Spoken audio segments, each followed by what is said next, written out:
Bienvenue pour ce nouveau topo.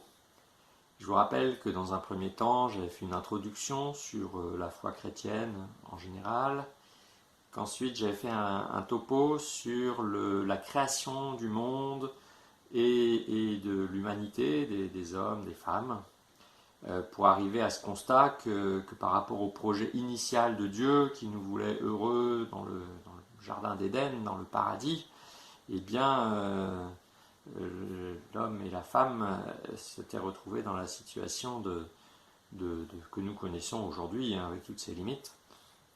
Et donc la question que je voudrais aborder aujourd'hui, c'est le chemin qui nous est proposé comme chrétiens face à ce constat de notre condition humaine avec toutes ses limites.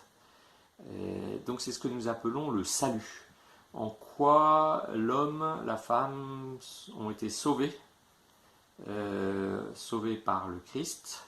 Qu'est-ce que ça signifie pour nous? Qu'est-ce que ça signifie à court terme, à long terme? Voilà, ça va être le sujet d'aujourd'hui. A tout de suite.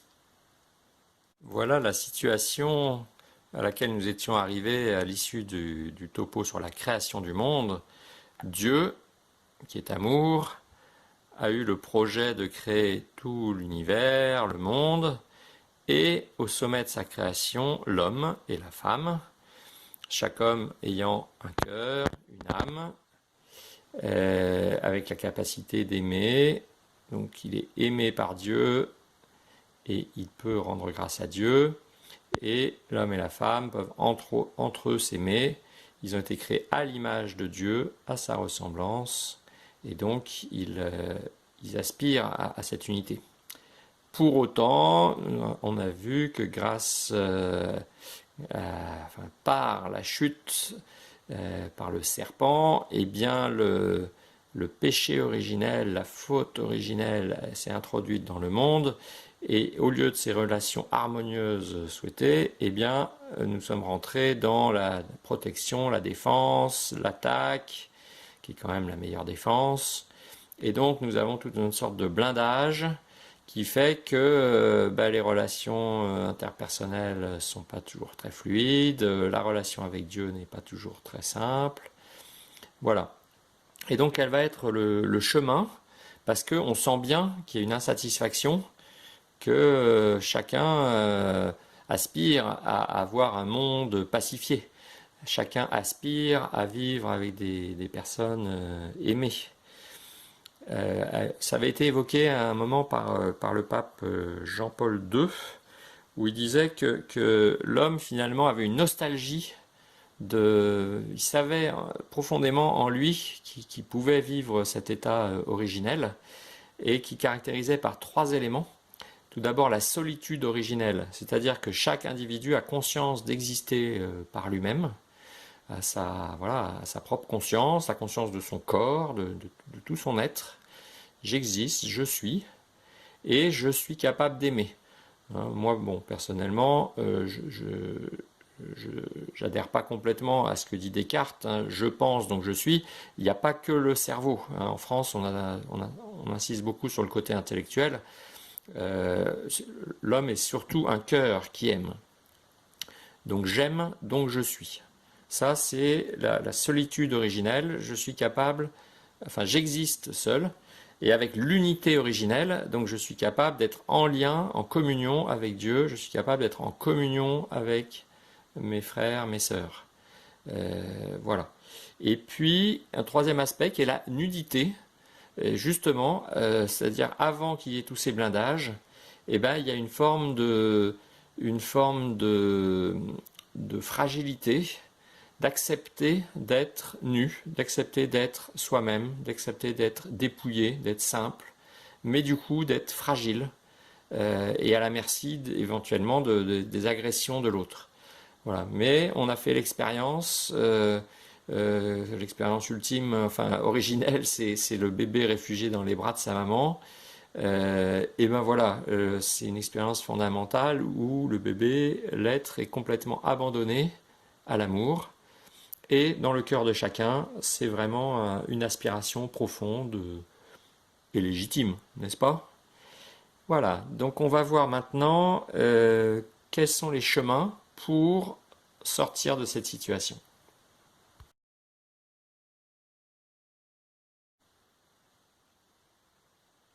Le premier chemin que les hommes ont cherché à parcourir, c'est le chemin de toutes les sagesses où l'homme, en utilisant ses ressources, va essayer de progresser, de s'améliorer. L'homme est doté d'intelligence, l'homme est doté d'une sensibilité, et donc déjà les philosophes grecs vont évoquer des chemins. Et plus récemment, on peut évoquer toute la phase de la Renaissance, puis des Lumières, où il va y avoir une foi dans la capacité de l'homme, par sa raison, par sa volonté, par l'exercice d'un caractère, par les vertus morales, par de la morale, où l'homme va être capable de progresser dans sa connaissance de lui-même, dans sa relation aux autres, dans son lien avec l'univers, et se mettre dans une dynamique de progrès. Moi, ça, c'est vraiment, depuis en particulier les Lumières et la Révolution, il y a une forme de foi dans le progrès, selon lequel l'humanité peut se mettre en route et viser une amélioration de sa condition humaine, une amélioration matérielle. Au point de vue politique, il y a aussi des idéaux politiques, en particulier par exemple avec le marxisme, d'un système politique qui serait purement démocratique. Voilà, sachant que les réflexions sur la démocratie datent aussi de la période grecque. Voilà, donc une recherche de progrès personnel, économique, politique, mais finalement, on peut constater que toutes ces tentatives ont vu leurs limites. Quand on parle de système politique, eh ben, le marxisme, le socialisme, on a bien vu que ça a conduit à des extrémités, à des totalitarismes qui ne respectaient pas la liberté de l'homme. Si on parle de la recherche de meilleures relations, eh ben, chaque personne fait un chemin pour améliorer ses relations, mais on voit que c'est inventé à chaque génération et qu'à chaque génération viennent de nouvelles formes de violence, de manipulation. Et on n'a pas l'impression qu'avec ce qu'on a vécu ces dernières années, que le cœur de l'homme est fondamentalement progressé. Si on parle de ce qui est économique, eh ben, effectivement, on vit dans une société de consommation avec pas mal de satisfaction des besoins, satisfaction des plaisirs, donc il y a une forme d'hédonisme. Voilà. Mais est-ce que pour autant, cette satisfaction-là des besoins, elle rend heureux? Parfois, au contraire, elle peut rendre égoïste, elle peut créer des tensions, elle peut... voilà. Et donc finalement, est-ce que tout ça, tout ce chemin-là, ne serait pas une utopie? Un peu comme d'ailleurs ça a été décrit par Huxley dans le meilleur des mondes. On peut essayer d'imaginer un système ou un programme d'amélioration de l'humanité, mais pour y parvenir, ça passe par des renoncements, donc soit renoncement à la liberté individuelle, soit renoncement on va dire, au plaisir personnel. Voilà.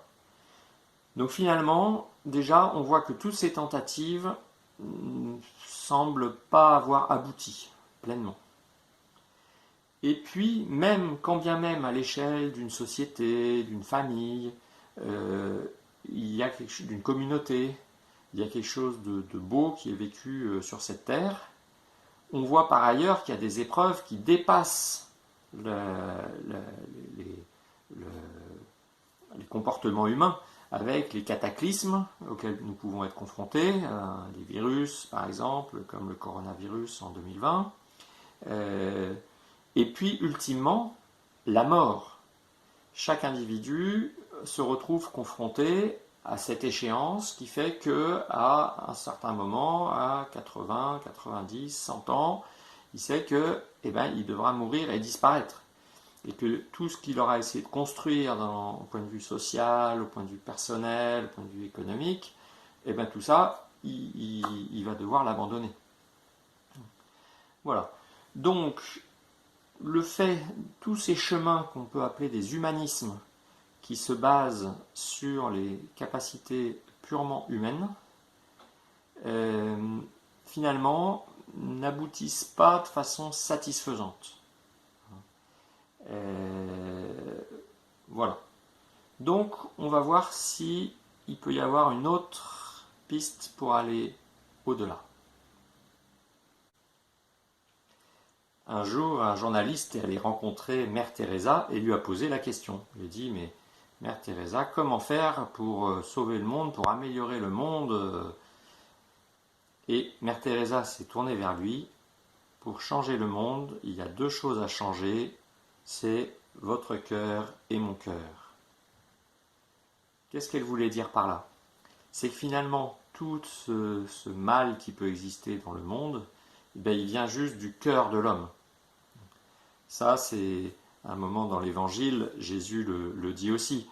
On lui disait, mais est-ce qu'il faut respecter les règles alimentaires, de ne pas manger tel et tel animaux qui étaient interdits pour les Juifs?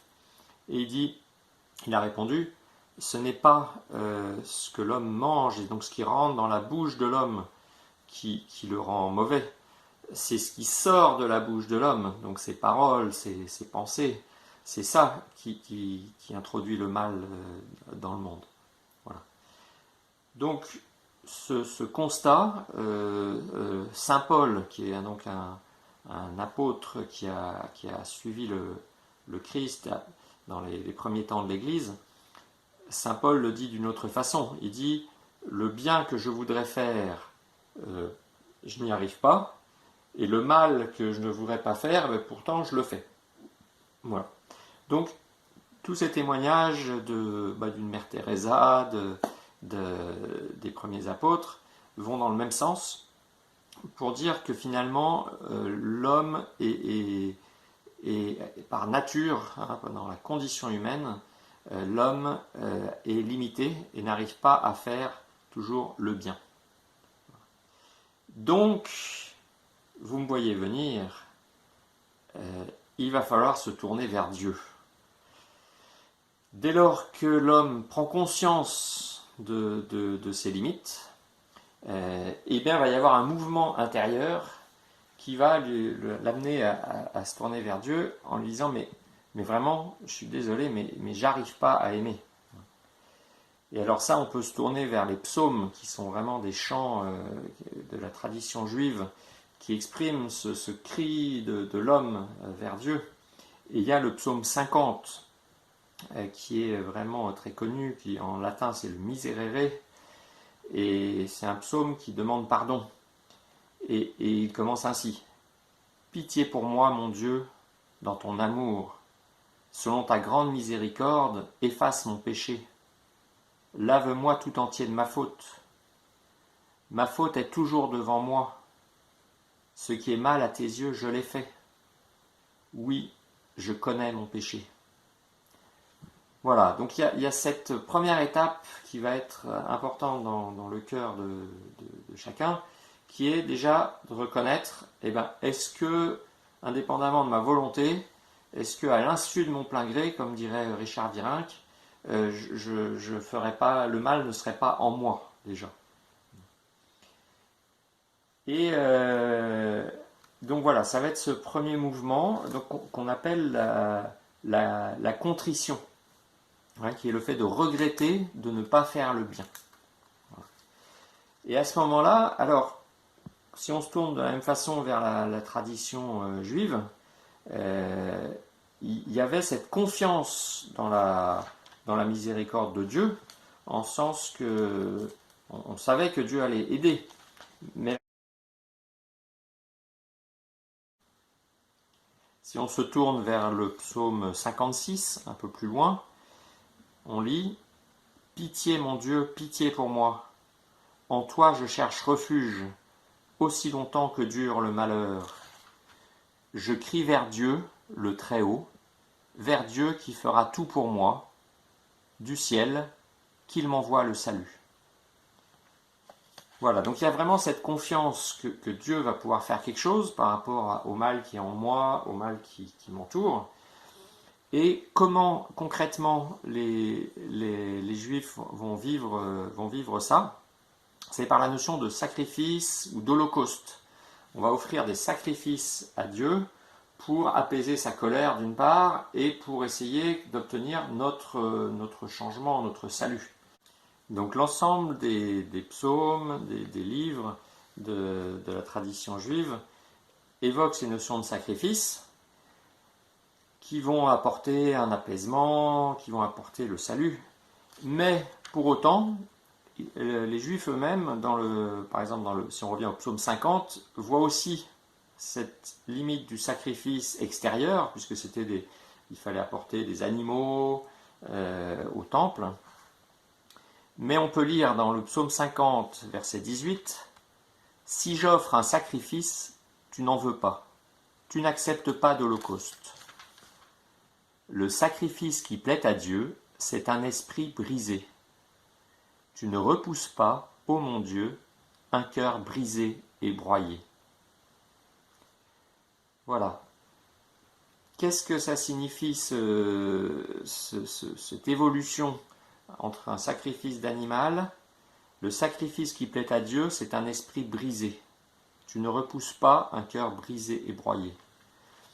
Eh bien, c'est que le chemin qui est proposé, c'est que Dieu peut venir aider à apaiser les cœurs, à transformer les cœurs, mais seulement si l'homme, justement, sort de son orgueil de croire de pouvoir se sauver lui-même et rentre dans une humilité. Un cœur brisé, un esprit broyé, c'est le fait de dire, voilà, Seigneur, mon Dieu, sans toi, je ne peux rien. Sans toi, c'est de toi seulement que vient le salut. Moi, je ne suis rien. Et alors, Dieu va pouvoir intervenir. On va y venir tout de suite. Je vais commencer par un témoignage personnel.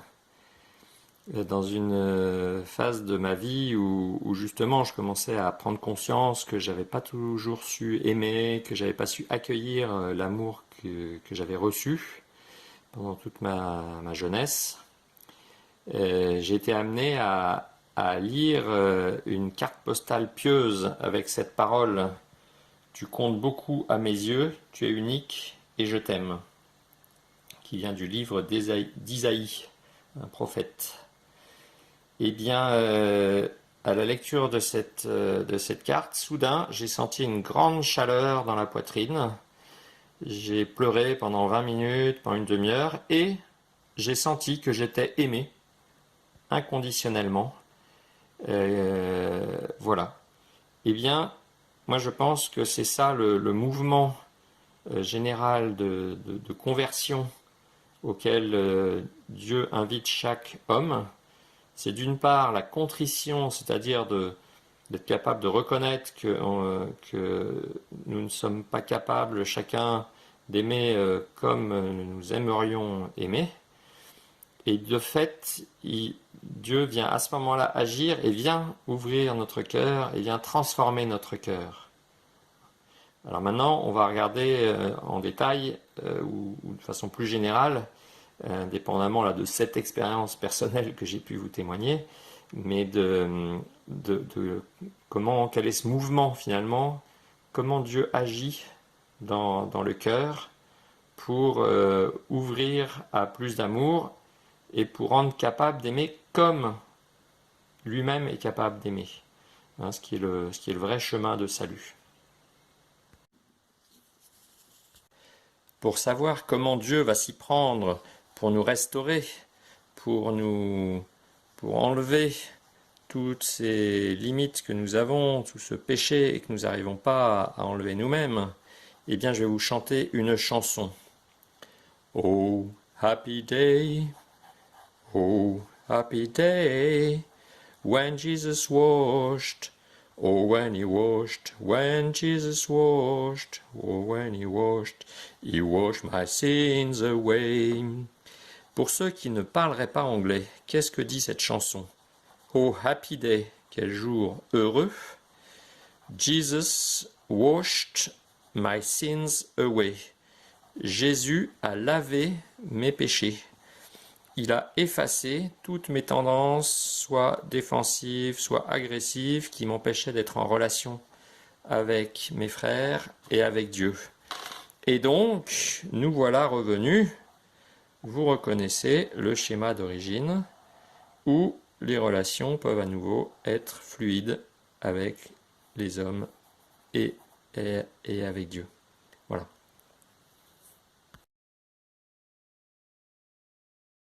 Jésus revient. Jésus est le Sauveur. Qu'est-ce que ça signifie? En quoi, pour les chrétiens, c'est Jésus, le Christ, qui est venu apporter le salut dans le monde? Eh bien, c'est tout simple.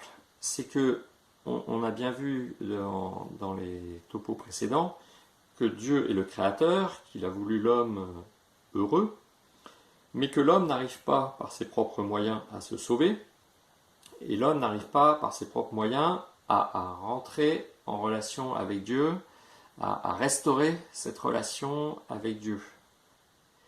Eh bien, Dieu, le Père, qui est la source donc de toute vie, de tout amour, a décidé d'envoyer son Fils, donc d'envoyer le Verbe, d'envoyer celui qui était sa volonté, qui exprime sa volonté dès le début. Il a décidé d'envoyer son Fils sur la terre, prendre chair, devenir homme. Donc ça, c'est le premier miracle, qui est le fait que le Christ, que Jésus, va naître de la Vierge Marie. Donc, le Dieu, la source de tout, encore une fois, de toute vie, de tout amour, va venir s'incarner. S'incarner, ça veut dire qu'il prend chair, qu'il devient un homme. Mais donc Jésus, qui va naître de Marie, va être à la fois un homme, comme tous les hommes dans sa nature, mais qui a Dieu pour Père, et qui donc est pleinement Dieu aussi. Donc cette rentrée de Dieu dans l'humanité, déjà ça change complètement quelque chose pour notre chair à nous, pour notre condition humaine. Ça nous rend capables, nous-mêmes, d'être en lien avec Dieu. Donc tout le chemin chrétien, et donc ça on en reparlera, donc de la vie de prière, de l'Église, des sacrements dans l'Église, c'est d'être capable de tenir compte de cette venue de Dieu dans le monde, et donc de rentrer en relation avec lui, de rentrer en relation avec Jésus, avec le Christ, pour restaurer notre relation avec le Père. Et pour, encore une fois, selon le petit schéma que je montre depuis le début, restaurer cette relation avec le Père qui veut nous inonder de son amour, de ses grâces, et qui va transformer nos cœurs. Et c'est en ce sens que là on franchit une étape par rapport à notre question de comment faire face au mal, comment faire face à notre incapacité à aimer pleinement, notre incapacité à supporter le mal quand on nous fait du mal. Et bien voilà, le seul chemin, c'est d'être restauré dans la relation avec Dieu, et le fait que Jésus soit pleinement homme, donc il est intégré notre humanité, mais il a amené Dieu à notre humanité.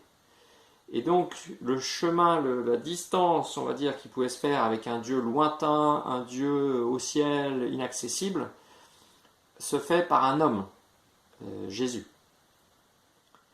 Mais après, pour autant, vous allez me dire, ok, mais Jésus, il a vécu il y a 2000 ans, il y a des traces historiques, ok, l'homme Jésus, qu'il existe, qu'il a été crucifié, très bien. Mais il est mort. Et ça s'est passé il y a 2000 ans. Qu'est-ce que ça change pour nous aujourd'hui? Voilà. Et alors ça, c'est la deuxième étape fondamentale de la vie de Jésus-Christ, c'est Pâques. Pourquoi à Pâques on mange des œufs? Pourquoi à Pâques on chante Alléluia? Pourquoi à Pâques les cloches résonnent?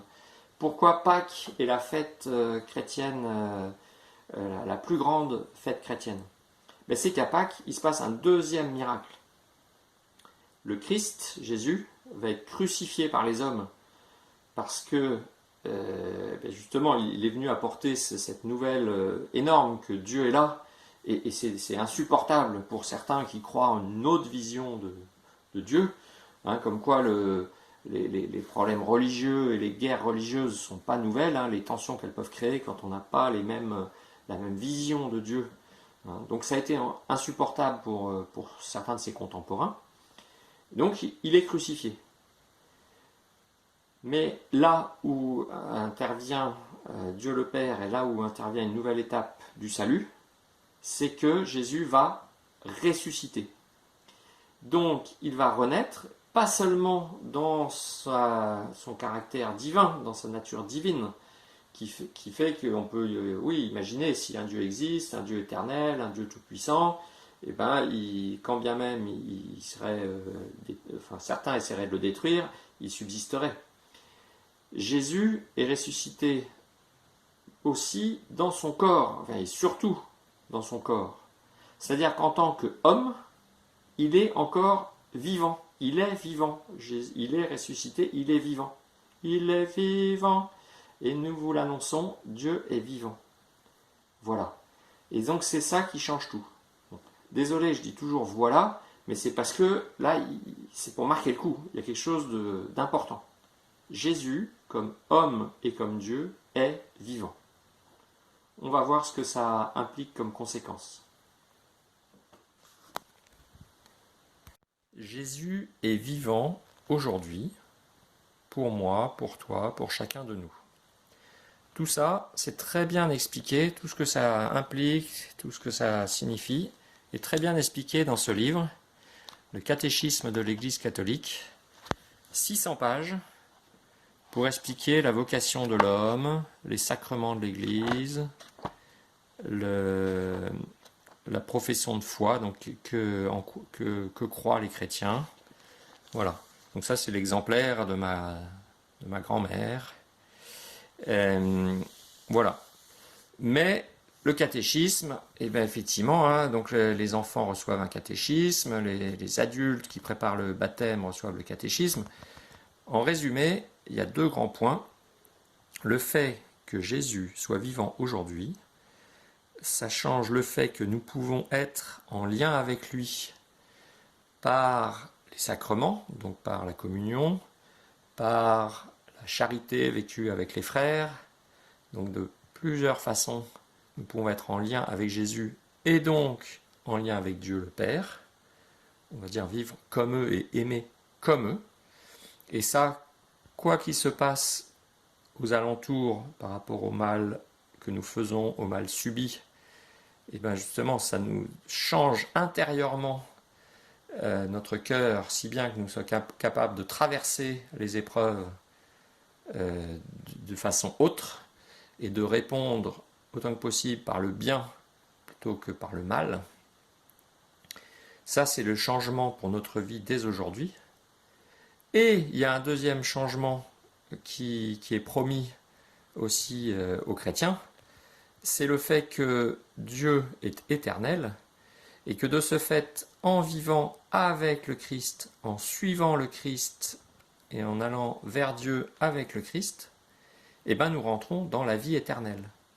Et de ce fait, la mort n'est plus la fin de l'histoire, la fin de chacune de nos vies, mais la mort n'est qu'un passage pour l'étape suivante, qui est le face-à-face, la présence avec Dieu, où on est encore plus en relation avec Dieu, et donc où le paradis, qui nous est promis depuis le début, avec tous les petits dessins que j'essaie de faire tant bien que mal, le paradis nous est promis, et voilà.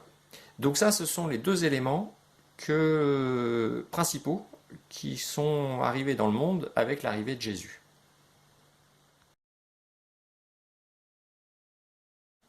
Bon, c'est un peu énorme hein, ce que je viens de vous raconter. Comme ça, Jésus est là et on va pouvoir instantanément aimer comme Dieu aime, on va pouvoir vivre éternellement, ne plus avoir peur de la mort. Est-ce que c'est aussi simple? Eh bien, je vais vous dire, c'est un chemin. Moi, j'ai connu une conversion vraiment radicale avec cette carte postale là, envoyée il y a 20 ans par une grand-tante. J'ai connu un changement radical qui fait qu'en termes de foi, moi j'ai une foi indéboulonnable. Je sais que Dieu existe. Dieu, il est venu me rencontrer.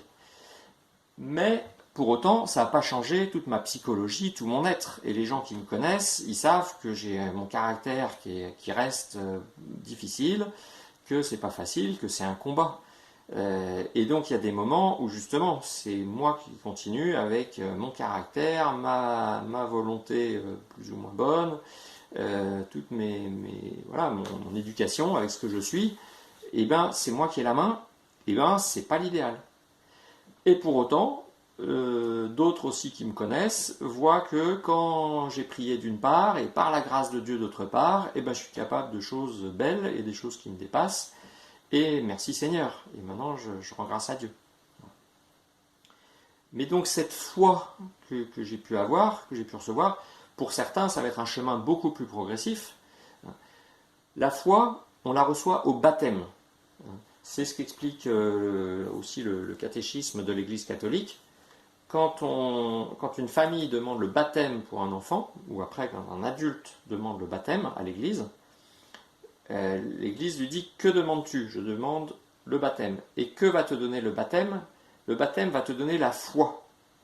Parce que justement, on va renoncer à notre humanité limitée et se dire « Oui, moi j'ai confiance, c'est que avec Dieu, que avec le Christ, que je vais pouvoir avancer, que je vais pouvoir être sauvé. » Voilà. Donc ça, c'est la foi. Avec la foi va se développer l'espérance chrétienne.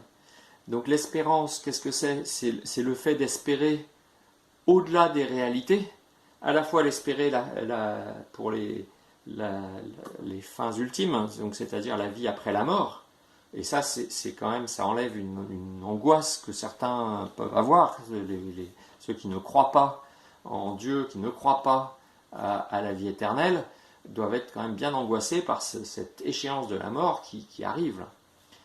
Mais l'espérance, c'est pas ça seulement. L'espérance, c'est aussi le fait de se dire que dans le quotidien, quand une situation semble bouchée, j'arrive pas à faire évoluer telle relation, j'arrive pas à trouver un travail, j'arrive pas à guérir de telle maladie, ben l'espérance, c'est de dire, je sais que Dieu est là et Dieu va agir. Là, je voudrais reciter un psaume de la tradition juive que le Christ lui-même a dit, a commencé à dire sur la croix. On le crucifiait, et a priori, quand Jésus a été crucifié, on aurait pu se dire, ce Jésus qui s'annonçait comme le sauveur, et ben finalement, il va mourir crucifié, tout est fini, tout est perdu. Et le Christ va dire, le psaume 21, « Mon Dieu, pourquoi m'as-tu abandonné ? Mon Dieu, j'appelle tout le jour, et tu ne réponds pas. Même la nuit, je n'ai pas de repos. » Voilà. C'est pas instantané, c'est pas magique et systématique. On ne fait pas les miracles comme ça sur demande. Voilà. Donc, dans notre condition humaine là, eh ben, on a l'impression d'avancer dans l'obscurité. Mais l'espérance arrive dans la suite de ce psaume déjà. Deuxième moitié de psaume au verset 23, « Tu m'as répondu, et je proclame ton nom devant mes frères, et je te loue en pleine assemblée. Tu seras ma louange dans la grande assemblée. La terre entière se souviendra et reviendra vers le Seigneur. Oui, au Seigneur, la royauté, le pouvoir sur les nations. » Voilà, vous voyez ce changement ? Eh bien, l'espérance aussi que les chrétiens sont appelés à vivre et à se laisser développer en eux, et ben l'espérance c'est ça, c'est d'espérer contre toute espérance que un jour ça ira mieux. Et c'est pas que de la méthode Coué, c'est le fait d'avoir vraiment confiance que Dieu agit et que du coup un jour Dieu fera évoluer les choses. Et quand bien même ce ne serait pas sur cette terre, eh ben ce sera au ciel. L'espérance, elle va jusque-là. Voilà. Et la dernière étape, hein, dans l'Église, on parle de la foi, de l'espérance et de la charité. Donc le mot charité, en gros, il veut dire amour. Ce n'est pas le mot charité tel qu'on le connaît un peu, c'est-à-dire dans notre monde. Voilà, que si on se laisse transformer par Dieu, eh bien on va pouvoir aimer comme Dieu aime.